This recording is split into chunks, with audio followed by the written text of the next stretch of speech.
नमस्कार दोस्तों, CC Gurukul live व्याख्यानों में आप सभी का पुनः स्वागत है। ये हमारा खास सेगमेंट है जिसका नाम है प्रतिभा संवर्धन और आज हम बात कर रहे हैं कि कैसे आप फिल्म पत्रकारिता जगत में अपने लिए एक आयाम ढूंढ सकते हैं। और इस व्याख्यान के लिए हमारे साथ हमारे स्टूडियो में मौजूद हैं दीपक दुआ जी। जैसा कि आपको बता चुकी हूँ, 1993 से जुड़े हुए हैं फिल्म पत्रकारिता से और कैसे भी माध्यम क्यों ना हो, छोटे से बड़े, बड़े से बड़े माध्यमों से ये आप तक पहुंचाते हैं फिल्मी जगत की बातें। और इसके साथ साथ ये नित्य प्रति छात्र छात्राओं से मिलते हैं, रूबरू होते हैं, फिल्मों और फिल्मों से जुड़ी बातें या फिल्म पत्रकारिता कैसे की जाए नित्य प्रति साझा करते हैं अपने से जुड़ने वाले सभी छात्र छात्राओं से। तो मित्रों, हम यही चाहेंगे कि इनके द्वारा बताई गई बातों को आप ज़रूर आत्मसात कीजिए, क्योंकि हो सकता है कि आपको यहाँ से एक रास्ता दिखने लगे और वो रास्ता आपको सीधा फिल्मों की ओर ले जाए। तो दीपक जी, आपका पुनः स्वागत है। और जितनी भी बातें आपने बताई, कहीं ना कहीं हमने अपने आप को फिल्मों के करीब पाया। ये है एक आम जनमानस की बात। जब एक पत्रकार कोई बात बताता है तो आम जनमानस, जनता या दर्शक यही महसूस करता है कि उन कलाकारों की ना जाने उन सितारों के कितने नज़दीक है। और यही शायद एक फिल्म पत्रकार की लेखनी की बात कही है, उसके शब्दों की बात कही है, यही खूबसूरती है। अब अगर हम पत्रकारिता के सफ़र की बात करें, जैसे कि हमने पिछले व्याख्यान में बात की थी कि से फिल्म पत्रकारिता शुरू हुई, कहाँ से शुरू हुई? जैसे मैंने बताया कि जब फिल्मों की शुरुआत हुई तो उसी के साथ ही धीरे धीरे फिल्मों पर लिखा जाना शुरू हुआ, तो इसे हम फिल्म पत्रकारिता की शुरुआत कह सकते हैं। और अब देखिए कि जब फिल्में बननी शुरू हुई थी तो हमारे यहाँ फिल्मों के बनने के दो मुख्य गढ़ जो थे वो मुंबई थे और कोलकाता था। और उसके बाद जब दक्षिण भारत में फिल्में बननी शुरू हुई तो चेन्नई उभर कर आया और इधर लाहौर में फिल्में बनने लगी। लेकिन और जब फिल्में कहीं बन रही होती हैं तो वहाँ पर उससे लेकर कुछ ना कुछ लिखा और पढ़ा भी जाता है, और उन जगहों पर ये लिखा जाने लगा, वहाँ के अखबारों में, वहाँ पत्रिकाएं निकलनी शुरू हुई, या जो ऑलरेडी कुछ छप रहा था उनमें एक पेज दो पेज ऐसे आने शुरू हुए। तो यहाँ से फिल्म पत्रकारिता की हल्की हल्की शुरुआत होती है। लेकिन आपको ये जानकर हैरानी होगी कि हिंदी फिल्म पत्रकारिता का जो गढ़ है वो दिल्ली रहा, और उसका कारण बड़ा ही व्यावसायिक कारण है। फिल्म पत्रकारिता के जो फिल्म जो करियर है, उसके जो वितरण क्षेत्र हैं सिनेमा के, उनमें सबसे बड़ा माना गया है दिल्ली यूपी को। तो दिल्ली यूपी में, दिल्ली शहर में चांदनी चौक में बाकायदा एक जगह है जिसका नाम फिल्म कॉलोनी है। वहाँ पर फिल्म वितरकों के दफ्तर हैं, आज भी हैं बहुत सारे, पहले तो बहुत ज़्यादा थे। और वहाँ पर जब बॉम्बे से जो फिल्में आती थी, उस समय का बॉम्बे होता था जो आज मुंबई है, फिल्मों की रीलें, जो डब्बे आते थे वो वहाँ आते थे, और उसके बाद दिल्ली यूपी के विभिन्न थिएटरों में जाकर उन फिल्मों का प्रदर्शन होता था।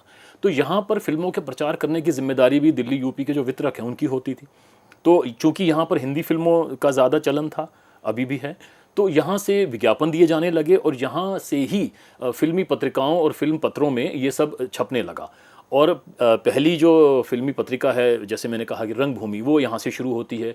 उसके बाद बहुत सारी फिल्मी पत्रिकाएं, और जो बड़ी बड़ी फिल्मी पत्रिकाएं रही, चाहे हम उनको चित्रलेखा को ले लें, फिल्मी दुनिया लें, फिल्मी कलियाँ लें, इस तरह की मायापुरी हैं, ये सब दिल्ली से छपनी शुरू हुई।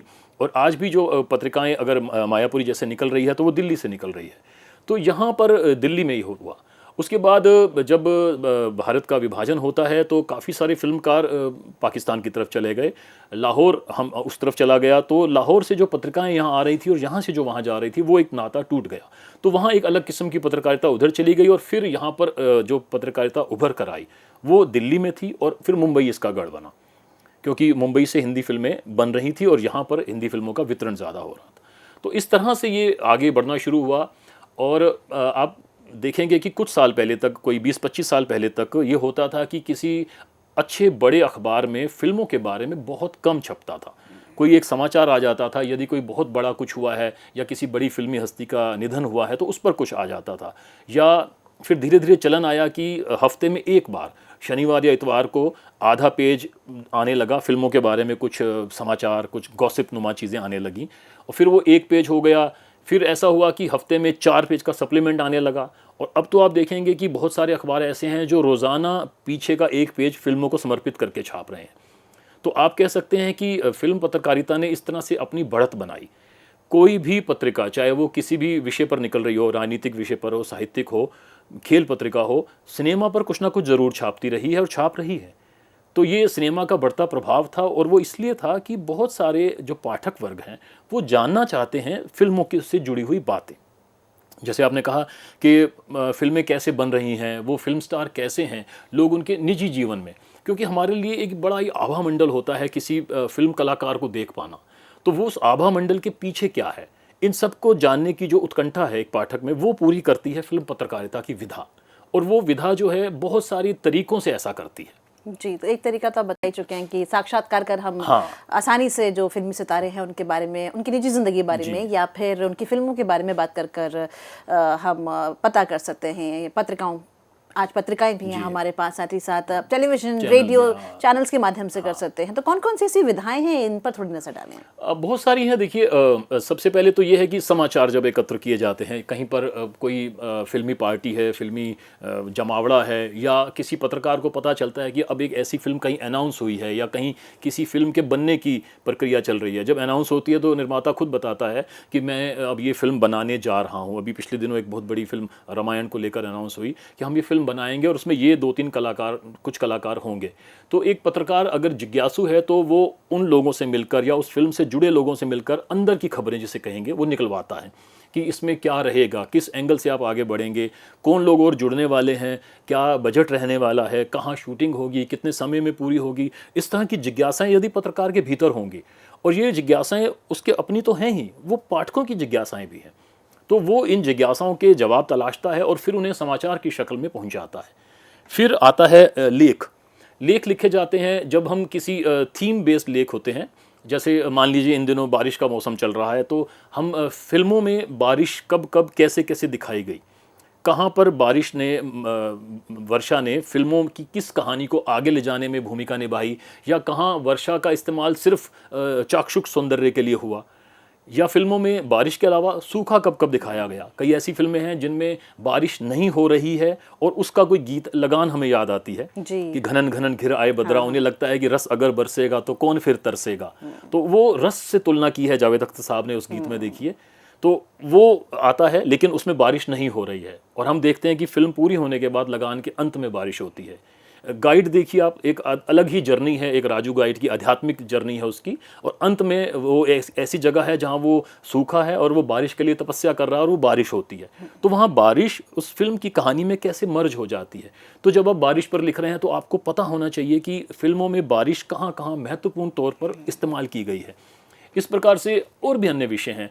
हम जो आम विषय रहते हैं फिल्मों में, साहित्य है, फिल्मों में स्त्री का चित्रण है, फिल्मों में खेल हैं, फिल्मों में आजकल आने लगा है कि जो विशेष रूप से जो कुछ अलग दिव्यांग होते हैं उन पर फिल्में बनने लगी हैं।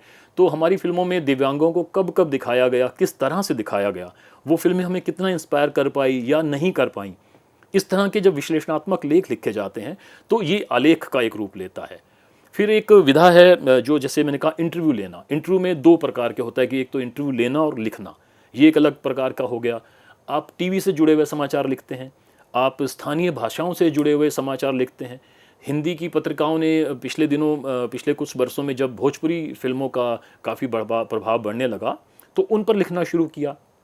और आप अभी जब OTT के आने के बाद से दक्षिण भारत की फ़िल्में हम हिंदी वाले बहुत देखने लग गए हैं डबिंग के बाद, या हॉलीवुड की फ़िल्में हम देखने लग गए हैं, तो उन फिल्मों के बारे में लिखा जाता है। तो ये सारी चीज़ें हैं। और एक बड़ी अजीब सी हम चीज़ है, हम कहते हैं कि फ़िल्म पत्रकारिता तो गॉसिप पत्रकारिता है। गॉसिप लेखन अपने आप में एक विधा है, और मैं कहूँगा ये बड़ी मुश्किल विधा है।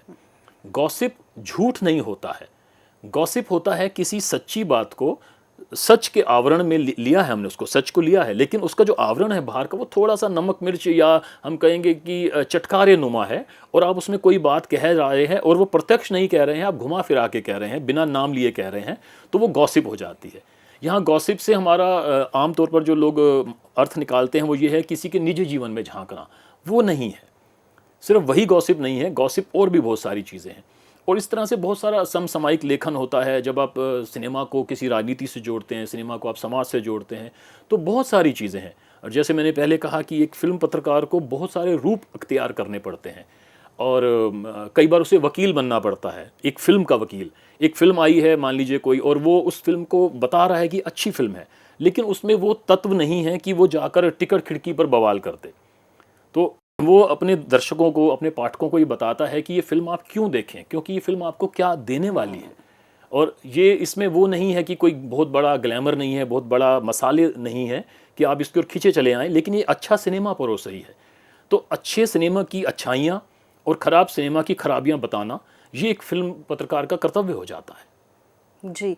अभी मैंने पढ़ा, जब मैं पढ़ती हूँ शौक रखते हैं सितारों के बारे में पढ़ा जाए, ये भी देखा गया कि बहुत सारे जो हमारे लेखक हैं, पत्रकार हैं, वो बीते दिनों के यानी कि गोल्डन एरा के जो अगर हम आर डी बर्मन के बारे में पढ़ रहे तो आर डी बर्मन के बारे में उन्होंने लेख लिखे। हमारे कुछ पत्रकार ऐसे भी हैं जो लेखक बन चुके हैं, जिनकी किताबें आनी शुरू हुई हैं। किशोर कुमार पर आपने किताब लिख दी, बायोग्राफी में लिखी और उस पर फिर आपको राष्ट्रीय पुरस्कार प्राप्त हुआ। तो इस तरीके की विधा भी हम क्या कहेंगे एक पत्रकार के रूप में मौजूद हो सकती है। मैं उल्लेख करना इसका जरूर चाहूंगा कि एक पत्रकार को इतिहासकार भी होना पड़ता है। उसे सिनेमा के इतिहास में तो जाना है, खूब सारा सिनेमा खुद तो देखना है, क्योंकि मान लीजिए कोई व्यक्ति आज 2025 में फिल्म पत्रकारिता शुरू करता है, तो इसका अर्थ ये नहीं है कि वो 2024 तक की फिल्मों के बारे में कुछ नहीं जानेगा। उसको तो सिनेमा के जन्म से लेकर अब तक का सारी जानकारी रखनी है, उसको पुरानी फिल्में देखनी है, पुराने लोगों के बारे में पढ़ना है। जब तक वो ये नहीं पढ़ेगा कि सिनेमा को आज इस लेवल तक लाने वाले जो लोग थे वो किस प्रकार का संघर्ष कर रहे थे, किस प्रकार की जानकारियां वो सिनेमा में ला रहे थे, जब उसे ये नहीं पता होगा कि गुरदत्त साहब जब एक फिल्म बनाना चाह रहे थे सिनेमा स्कोप में, तो वो कैसे बाहर गए, वहाँ से तकनीक लेके आए, कैसे उन्होंने सीखा, या कलर फिल्में, जब पहले फिल्में ब्लैक एंड वाइट में बनती थी, रंगीन फिल्में कहाँ से शुरू हुई और रंगीन फिल्मों को कैसे रंगीन किया गया, या जैसे आपने उस समय जिक्र किया वीएफएक्स का, वीएफएक्स कहाँ से आता है, स्पेशल इफेक्ट्स कैसे होते हैं, ये सारी बातें तो ये इतिहास की बातें हैं। और जब आप इतिहास में जाते हैं तो आपको वो सुनहरा दौर आता है, उस समय का गोल्डन एरा आता है, तो आपको ऐसे ऐसे फिल्मी हस्तियां मिलती हैं जिन्होंने सिनेमा की नींव को भरा, मजबूत किया, और जिस पर आज सिनेमा की सशक्त इमारत खड़ी हुई है। तो आप देखते हैं कि चाहे विमल रॉय साहब हैं, चाहे ऋषिकेश मुखर्जी हैं, दिलीप कुमार हैं, राज कपूर हैं, आर डी बर्मन है, इस तरह के बहुत सारे लोग हैं जिन पर हम पढ़ते हैं और इतना ज़्यादा हमें जानकारियाँ मिलती हैं, तो हमें लगता है कि क्यों ना हम इसे एक संकलित रूप में पाठकों तक पहुँचाएँ। तो उस पर फिर डॉक्यूमेंट्रीज बनती हैं, उन पर किताबें लिखी जाती हैं और आगे रिसर्चर्स को हेल्प मिलती है। तो इस तरह से सिनेमा की जो विधा है वो अपने आप में और विस्तार पाती हुई चली जाती है और एक बहुत वृहद विशालकाय रूप इख्तियार कर लेती है। जी, जब इतना सारा संकलन किया जाता है, पत्रकार जब इतनी मेहनत करता है, तो बहुत अहम मुद्दा उठता है कि पत्रकार को नित्य प्रति अपने सोर्सेज को ढूंढना होगा। उसके लिए कितना सजग रहना पड़ता है? बहुत सजग रहना पड़ता है, और अभी तो कुछ ज़्यादा सजग इसलिए रहना पड़ता है कि बड़ा ही फेक एक सिनेरियो क्रिएट कर दिया जाता है। मैं खुद अभी हैरान था कि 2 दिन पहले से एक वरिष्ठ अभिनेता की स्वर्गवास की खबरें सोशल मीडिया पर चारों तरफ छाई हुई थी, और लोग उन खबरों को शेयर कर रहे थे, उनके पोस्टर बना के उनको श्रद्धांजलि दे रहे थे। और मैंने ये देखा कि कुछ एक अखबारों की जो वेबसाइट्स होती हैं उन्होंने उस खबरों को छाप दिया बिना ये देखे कि वो सच भी है या नहीं। तो ये एक बड़ा ही गलत ट्रेंड जो है, और जैसे कहते हैं कि हर चीज़ के दो पक्ष विपक्ष दोनों होते हैं, तो तकनीक अगर आगे बढ़ रही है तो ये थोड़ा सा अभिशाप भी ला रही है कि अब आप फेक सिनेरियो क्रिएट करते हैं और उस पर विश्वास करना शुरू कर देते हैं। तो एक पत्रकार को अपने जैसे बाकी विधाओं में होता है कि सिर्फ एक सोर्स से नहीं, उसे कई सोर्स से पता करना पड़ता है। मुझे जब 2 दिन पहले उन वरिष्ठ अभिनेता के निधन का इस तरह से समाचार मिला और किसी ने सोशल मीडिया पर उनको बाकायदा श्रद्धांजलि दे रखी थी, तो मैंने उसको तुरंत विश्वास नहीं किया। और हमारे पास एक ज़रिया होता है कि हम सबसे पहले किसी जो बहुत बड़े अखबार या बहुत बड़े चैनल है उनकी वेबसाइट पर जाते हैं और देखते हैं कि क्या उन्होंने एक खबर कैरी की है, तो वहाँ कुछ नहीं था। उसके बाद मैंने दिल्ली से मुंबई में मैंने कुछ एक बड़े फिल्म पत्रकारों से बात की, और उनमें से एक ने, बाकियों ने तो कहा कि नहीं हमें नहीं पता, एक ने कहा कि हाँ मैंने पता किया है उनके घर में या किसी उनके नज़दीकी से, और वो अभी स्वस्थ है और ऐसा कुछ नहीं है। तो मैंने कहा सर आप अगर ये खबर लिख देंगे तो ये फेक सिनेरियो कट जाएगा। तो मेरे आग्रह पर ये खबर आई है, और हमें धीरे धीरे ये पता लगता है कि जो हम चीज़ें हम सर्कुलेट करने लग गए थे वो गलत थी। तो फिल्म पत्रकार का ये कर्तव्य है कि वो अपने सोर्सेज को लेकर सजग रहे और उनसे समाचार लेकर तुरंत अपने दर्शकों पाठकों तक पहुंचाए, ताकि इस तरह की जो झूठी खबरें हैं वो ना फैलने पाएं। और ख़ासतौर से फिल्मी जो पत्रकारिता है उसमें ये होता है कि यदि कुछ झूठ या कुछ मसालेदार छप भी गया तो कौन दावा करने आ रहा है। आप किसी और के बारे में करेंगे तो शायद कोई ना कोई आपके सामने आके खड़ा हो जाएगा, लेकिन फिल्म पत्रकारिता को लोग इसलिए भी लाइटली लेते हैं। और ये भी एक आग्रह मैं जब पढ़ाता हूँ, बच्चों से बात करता हूँ, तो उनसे कहता हूँ कि आप फिल्म पत्रकारिता को लाइटली ना लें। आप ये जो फिल्म पत्रकारिता का जो ये मैदान है जिसमें कुछ इमारतें खड़ी हुई हैं, तो मेरे से पहले जो बहुत वरिष्ठ फिल्म पत्रकार आए, उनके संघर्ष, उनकी तपस्या का फल है। हमने इसमें कुछ योगदान दिया, हम खाद पानी देने की कोशिश कर रहे हैं। तो आप आकर इस मैदान को और अधिक हरा भरा बनाएं, और उसके लिए ज़रूरी है कि आप तैयारी करके आएँ। आपके भीतर पत्रकारिता के लिए जुनून हो, आपके भीतर सिनेमा के लिए जुनून हो और कुल मिलाकर सिनेमा की पत्रकारिता के लिए जुनून हो, तो आप इसको और अधिक समृद्ध कर पाएंगे। जी, बहुत से बच्चे फिल्म स्टडीज़ पर कोर्स करते हैं, क्या उनके लिए कारगर साबित होता है? क्योंकि फिल्म स्टडीज़ का अर्थ है कि आप पूरा उसके इतिहास को, सिनेमा के इतिहास को जान पहचान रहे हैं। फिल्में तो देखना ज़रूरी है ही है, साथ ही साथ अगर इस तरह के कोर्स आपने पहले किए हों, कहीं ना कहीं क्या ऐड ऑन करता है? बिल्कुल ऐड ऑन करता है। देखिए, ज्ञान जिस भी रूप में ग्रहण किया जाए वो काफ़ी अच्छा है, रहता है। मैंने जैसे कहा कि जब हम लोग फिल्म पत्रकारिता पढ़ रहे थे तो फिल्म पत्रकारिता जैसी कोई चीज़ नहीं थी, लेकिन धीरे धीरे जब पत्रकारिता का हमारे यहाँ पर आगे हम लोग बढ़ते हैं तो लोगों ने देखा कि हमें बाकी विधाओं पर भी पढ़ाना चाहिए। तो आज फिल्म पत्रकारिता पर चैप्टर्स पढ़ाए जाते हैं। फिल्म पत्रकारिता पर कुछ अच्छी किताबें बाज़ार में मौजूद हैं जो बड़े फिल्म पत्रकारों ने लिखी हैं, उनको पढ़ा जाए। और जब क्लास में कोई फिल्म पत्रकार को बुलाकर एक लेक्चर दिया जाता है तो जो क्लास में लोग बैठे हैं उनको ये पता चलता है कि असल में फिल्म पत्रकारिता की चुनौतियां या उसका सफ़र कैसा होता है, क्योंकि आप व्यवहारिक रूप से सीख पाते हैं। तो ये बड़ा ज़रूरी हो गया। और जब आप इस तरह के कोर्स करते हैं, फिल्म एप्रिसिएशन है जो कि FTI कराता है, या बाकी जगहों पर भी फिल्म कैसे देखी जाए, मैं इस विषय पर कई बार संस्थानों में जाकर बात करता हूँ। तो फिल्म देखने की जो नज़र विकसित होती है वो बहुत ज़रूरी है।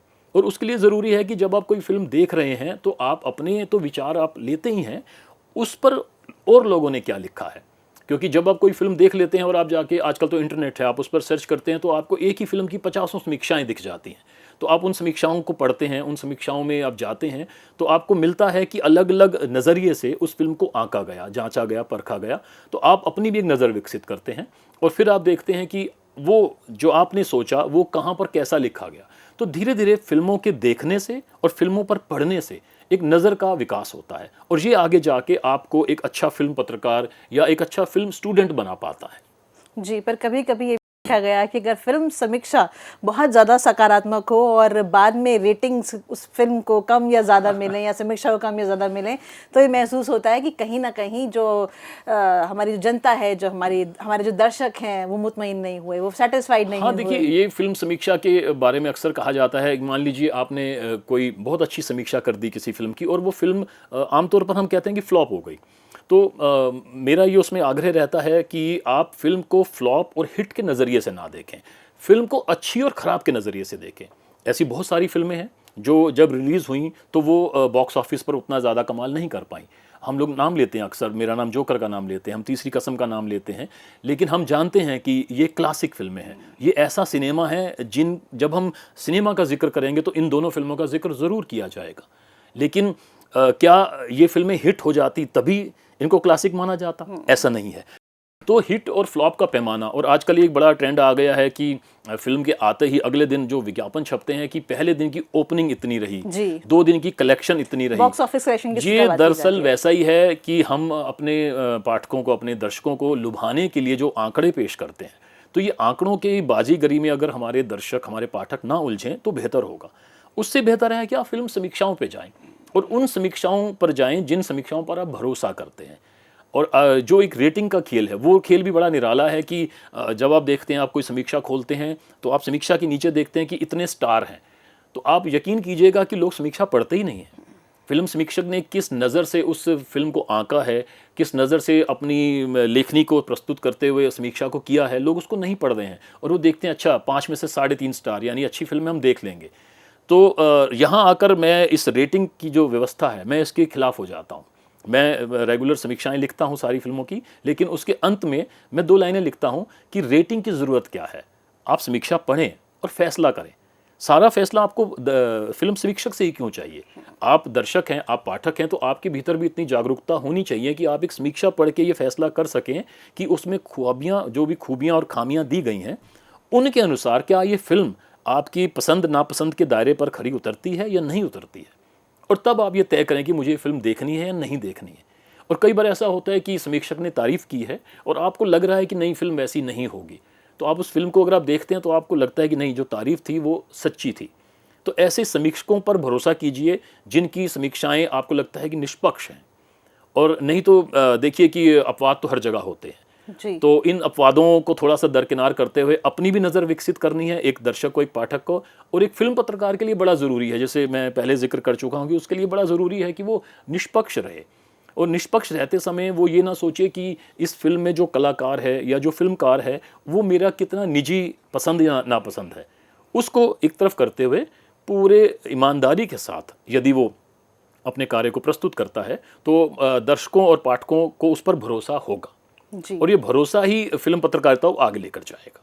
जी, निश्चित रूप से लेकर जाएगा। और यही मेरा सवाल भी था आपसे, जो मन ही मन में सोच रही कि जब जनता, जब दर्शक इतना डिपेंडेंट है, इतना भरोसा करता है समीक्षक पर, तो समीक्षक के लिए क्या महत्वपूर्ण है कि वो अपने नज़रिए को कैसे उसका उत्थान करे कि उसकी सोच भी दर्शक की सोच बन जाए। हाँ देखिए, एक यहाँ पर समीक्षकों के लिए भी एक बड़ी बात हो जाती है। ज़्यादातर समीक्षक चूँकि पढ़े लिखे होते हैं और पत्रकारिता किए हुए होते हैं, तो वो खुद को एक बुद्धिजीवी के दायरे में रखना शुरू कर देते हैं। और यदि कोई मसालेदार फिल्म आती है जिसमें मान लीजिए हंसी मजाक है या कुछ ऐसा कंटेंट है जो आम दर्शक के मतलब का है, हमारे यहाँ दर्शकों को भी तो दो वर्गों में बांट दिया ना, आम दर्शक और प्रबुद्ध वर्ग के दर्शक। तो वो आम दर्शक की फिल्म को एकदम नकार देता है और कहता है ये खराब है फिल्म, जबकि ऐसा नहीं होता है। हर फिल्म प्रबुद्ध वर्ग के लिए नहीं होती है, हर फिल्म आम वर्ग के लिए नहीं होती है और हर फिल्म हर वर्ग के लिए नहीं होती है। बहुत कम फिल्में हैं जिन्हें हर वर्ग के दर्शकों से बराबर प्यार या बराबर सम्मान मिले। तो एक समीक्षक को ये देखना होगा कि मैं जिस फिल्म को आंकने जा रहा हूँ वो फिल्म अपनी विधा में, अपनी जो उसका जॉनर है, वो उस खांचे में कहाँ खड़ी होती है। मान लीजिए कोई एक्शन फिल्म आई है और आप एक्शन फिल्म से क्या उम्मीद रखेंगे कि उसमें एक्शन बहुत अच्छा हो और वो एक्शन कहानी के अनुसार हो, सटीक हो और उसे देखते हुए जो दर्शक है उसको आनंद मिले। तो आप उसको एक एक्शन फिल्म की तरह जांचिए। या मान लीजिए कोई हॉरर फिल्म आती है। अब हॉरर फिल्म हर व्यक्ति को पसंद नहीं होती है, उस व्यक्ति में दर्शक भी हो सकता है और समीक्षक भी हो सकता है, लेकिन जो समीक्षक है उसका ये कर्तव्य बनता है वो देखे कि इसमें जो हॉरर कंटेंट है, यानी कि जो डराने की क्षमता है, डर की जो मात्रा है, क्या वो अच्छी है, क्या वो उतनी पर्याप्त है कि दर्शक को मज़ा दे पाए, क्या वो कहानी के साथ मेल खा पा रही है, क्या वो अंधविश्वास को बढ़ावा तो नहीं दे रही। और उसमें चूंकि हॉरर फिल्मों में कुछ चीज़ें उड़ती हुई और मेकअप ये सब चीज़ें दिखाया जाता है, और क्या उसमें तकनीकों का इस्तेमाल, वीएफएक्स का इस्तेमाल इस प्रकार से किया गया है कि हमारा दर्शक उससे आनंदित हो। और यदि उसमें कहीं कोई मैसेज दिया गया है कि कोई ऐसी बुरी चीज़, कोई शैतानी चीज़ है जिससे किसी आम व्यक्ति ने लड़ाई की है और उस पर जीत हासिल की है, तो यहाँ सत्य और असत्य की जीत का जो मैसेज निकलता है, क्या वो कोई मैसेज दे पा रही है। तो इन सब पहलुओं को अपनी नज़र से आंकते हुए यदि समीक्षक एक सारगर्भित समीक्षा प्रस्तुत कर पाता है तो दर्शक को उस पर विश्वास होता है। जी, निश्चित ही, क्योंकि आज भी हमारे जितने भी दर्शक हैं वो समीक्षा पढ़ने के बाद, जैसे आपने खुद कहा कि समीक्षा पढ़ने के बाद ही हम किसी फिल्म को देखने जाते हैं, हमें मान के चलते हैं कि पैसा वसूली होगी कि नहीं होगी। पैसा वसूली होना बड़ा ज़रूरी है और हम लोग पैसा वसूली को कई बार बड़ा उसमें ले लेते हैं कि जिसे वो कहते हैं कि सिनेमा का अर्थ है एंटरटेनमेंट, एंटरटेनमेंट, एंटरटेनमेंट। वो नहीं है। एंटरटेनमेंट ज़रूर है कि हम जाते हैं तो मनोरंजन के लिए जाते हैं, लेकिन सिनेमा संदेशप्रद भी होता है। सिनेमा के साथ, फिल्म के साथ सबसे बड़ी कहानी है ये होनी चाहिए कि फिल्म एक कहानी कहती है और कहानी क्या कहती है। जी। क्या कहानी कुछ कहती है और वो जो कहती है वो हम तक कितनी सफलता के साथ प्रेषित हो पाया है, हम उस कहन को अपने भीतर कहाँ तक ले जा पाए हैं। आप देखिए कि बहुत सारी फिल्में हैं जो हमारे जहन में होती हैं। हम जब कभी उदास होते हैं तो हम कोई ख़ास फिल्म देखते हैं, हम जब कभी प्रसन्न होते हैं तो हम किसी खास फिल्म से उसको रिलेट करते हैं। तो वो जो खास फिल्में हैं वो हमारे जहन में हिस्सा घर कर चुकी हैं। तो वो जो घर करना था वो इसलिए था क्योंकि उन्होंने हमें कुछ कहा और जो कहा वो हमने सुन लिया। तो एक पाठक के, एक दर्शक के तौर पर हमें खुद को इतना जागरूक होना पड़ता है कि हम फिल्म को अपने भीतर ले जा सकें। और फिल्म समीक्षक, जैसे आपने पहले कहा, कि एक पुल का कार्य करता है सिनेमा और सिनेमा देखने वालों के बीच में। और वो पुल यदि मजबूत होगा तो एक तरफ तो वो सिनेमा को समृद्ध कर पाएगा, उनको बता पाएगा कि देखिए आपके अंदर ये कमी थी आपकी अपनी समीक्षा के अनुसार। और समीक्षा का अर्थ सिर्फ निंदा करना नहीं होता है, समीक्षा का अर्थ निष्पक्षता से उनको ये बताना होता है कि आपके भीतर कमी कहाँ रही। और इधर ये पाठक को, ये दर्शक को ये बता पाता है कि ये जो सिनेमा आया है ये आपको क्या दे पा रहा है। तो इन दोनों के बीच का पुल जो है वो फिल्म समीक्षक या फिल्म पत्रकार है। जी, अंत में बस एक सवाल आपसे, क्योंकि आज डिजिटल दुनिया है, डिजिटल युग है, फिल्में खुद ओटीटी पर देखी जाती है, ओटीटी पर रिलीज करते हैं हमारे फिल्म मेकर्स, ये मानकर कि शायद इससे पैसा ज़्यादा कमाया जाएगा या हमारे देखने वाले दर्शक जो हैं ओटीटी पर ज़्यादा हैं। तो ऐसे में पत्रकारिता पर क्या असर पड़ा है और पत्रकारिता कैसे बदली है? देखिए, बदलाव तो समय के साथ हर चीज़ पर आया है। पहले जब हम प्रेस कॉन्फ्रेंस भी जाते थे तो वो डायरी पेन लेकर जाते थे और कुछ कुछ चीज़ें हम नोट कर लेते थे, और उसके बाद जब टेप रिकॉर्डर आए, फिर मोबाइल फ़ोन में हमने रिकॉर्ड करना शुरू किया। और आजकल देखिए, आजकल तो ब्लॉग्स बहुत पॉपुलर हैं और इधर यूट्यूब पर काफ़ी सारे लोगों ने अपने चैनल्स खोल लिए हैं, जिसमें वो फ़िल्म पत्रकारिता की बातें करते हैं, फ़िल्मों के अनसुने किस्से सुनाते हैं या कैसे कोई फ़िल्म बनी उस पर बात करते हैं, फ़िल्मी हस्तियों के इंटरव्यू होते हैं। तो ये सारी बातें हैं और डिजिटल युग अभी और आगे और बदलेगा। तो ये सारी चीज़ें, और अभी मैं कहूँगा कि आज के जो पत्रकारिता के छात्र हैं, यदि वो फ़िल्म पत्रकारिता में जाना चाहें तो उनके पास ये बंदिश नहीं है कि वो किसी अखबार या चैनल को ज्वाइन करें। वो अपना इंडिपेंडेंट कोई ब्लॉग या कोई चैनल खोल सकते हैं। तो ये सब चीज़ें जो हैं ये हमारे लिए फ़ायदेमंद हो रही हैं। और इसको यदि हम अब सीरियसली किसी फ़िल्म पत्रकारिता को हम लेना चाह रहे हैं तो सीरियसली हमें इसको लेना चाहिए, तकनीक सीखनी चाहिए और आगे जाके हम अपने दर्शकों और पाठकों को कुछ दे पाएँ, ये हमें कोशिश करनी चाहिए। बस जुनून होना चाहिए, जैसा कि जुनून आपने होना शुरुआत में चाहिए। कहा था। प्लेटफॉर्म्स बहुत सारे हैं, लेकिन अच्छा सिनेमा देखना और उसको अच्छी तरह से अभिव्यक्त करना सबसे ज़्यादा अहम है। तो दीपक जी, बहुत बहुत धन्यवाद स्टूडियो में आने के लिए, और आज एक बार फिर आपने अपनी बातों से हमें ओतप्रोत किया और एक नया नज़रिया दिया फिल्मों को देखने का और फिल्मों के लिए पत्रकारिता करने का। तो बहुत बहुत धन्यवाद स्टूडियो पहुंचने के लिए। और आप सभी मित्रों से ये कहना चाहेंगे, अगर आपके मन में कोई भी प्रश्न हो, सुझाव हो, तो हमें लिख भेजिए cecgurukul.live@gmail.com पर। अगले बृहस्पतिवार आपसे फिर मुलाकात होगी। तब तक के लिए नमस्कार।